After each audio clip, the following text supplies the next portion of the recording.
Не, чакай, какво разказваш? Това няма нищо общо с приказката. Тя започва така. В едно село расла хубава мома Богданка. Тя била еничка на баща и майка и била много галена. Нищо вкъщи не поплащала. Ами, тя работила в Волко бюро Магура. Да, имала си гадже и с него ходила в дискотека. И какви ги разправяш? Тук има малки деца. Не е така приказката. Почна да идат от тук оттам да искат за снаха. Да, а майката ги гонила. Хей, махайте се, махайте се! Дошъл един старец и казал: чух, че имате тук една госпожица. О, извинете, една хубава мома, секретарка в чинч бюро. Дойдо да я взема за снаха. Майката на него казала: наша Богданка е много галена. Тя не знае какво е работа. Не може къща да върти. Нищо, нали валутата върти? Друго ми не трябва.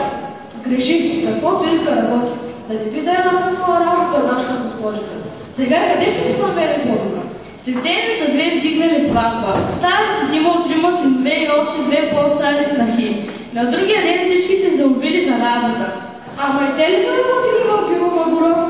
Глупости, ходили на къра, прибирали шевицата, а невярката седяла пременена и нищо не поплащала.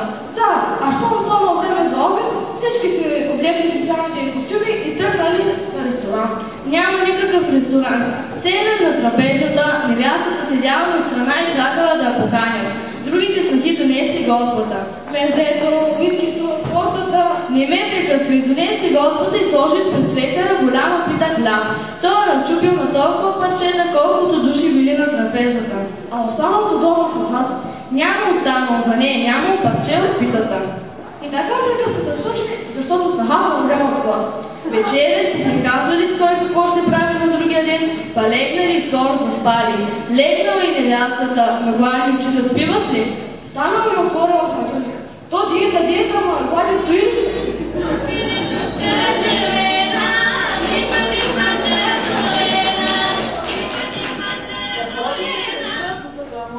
Който умее да се труди, умее да се весели. Време да си спрете мълчи.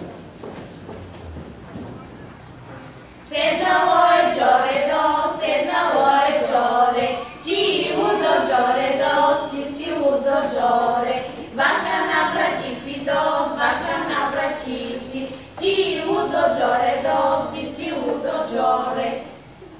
Песни и труд е изпълнен животът ни, но понякога и късметът помага. Роди ме, мамо, с късмет, да ме хвърли на смет, са казали хората. Който не учи, носи пъти. Имаше на времето един старец, който много подхвърли по нивите и се остана за дома, докато един ден му излезе късмет.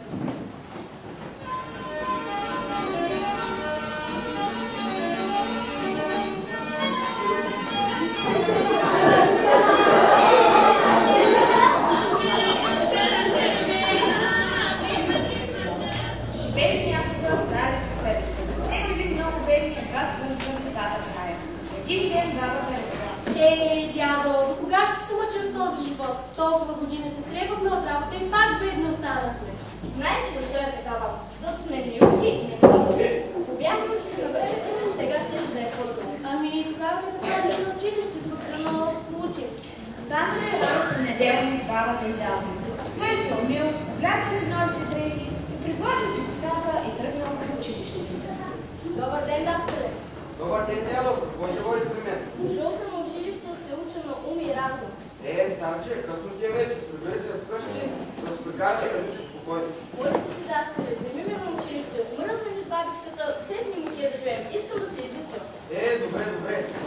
оплаква, че е много трудно. Стоял прякото цял ден на училище. Взирал се в черната дъска, но нищо не разбрава.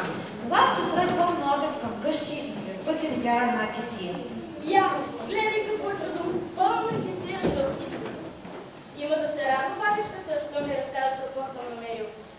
Бабо, виж какво ти нося, пълна кесия жълтици. Ей, дядо, какъв късметлия съм реч, поживеем, така ли? На другия ден чук вечерта, който се забавя на парите, тръгна из селото да ги търси. Стигна до къщата на нашите запаси. Ей, дядо, къде някакви пари? Намерих, разбира се, пълна кесия жълтици. Къде? Как стачи на мен? Как кога? Се връщах на обед в училище и я намерих на пътя. Когато ти си ходил на училище, аз още съм бил на детето. Така чакаджията си тръгна с празни ръце, а бабата и дядото живее спокойно дълги години.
Народното творчество включва народните приказки, народните песни, пословици, поговорки, гаданки.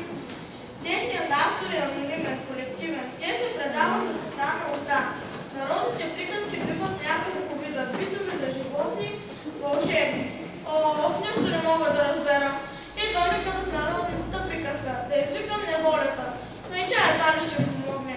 Най-добре е да извикам герой от народната приказка. Трябва да е много умен, да знае всичко, трябва и да е хитър. Какво гледате? Какво гледате? Помогнете ли? Кой герой от народната приказка е умен, знае всичко и е хитър? Хитър Петър!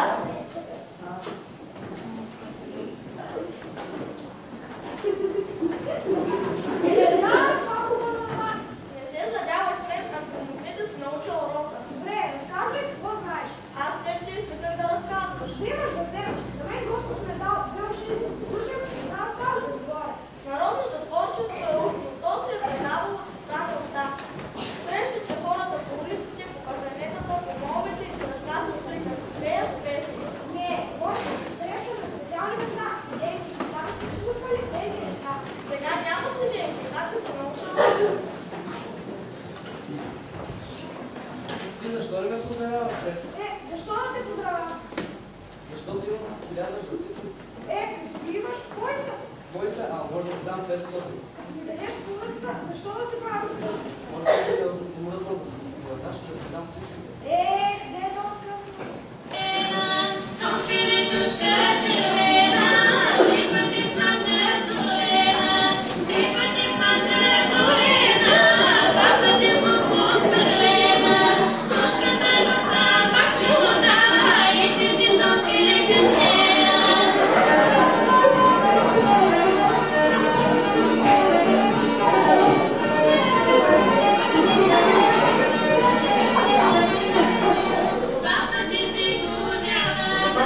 Пане Балба,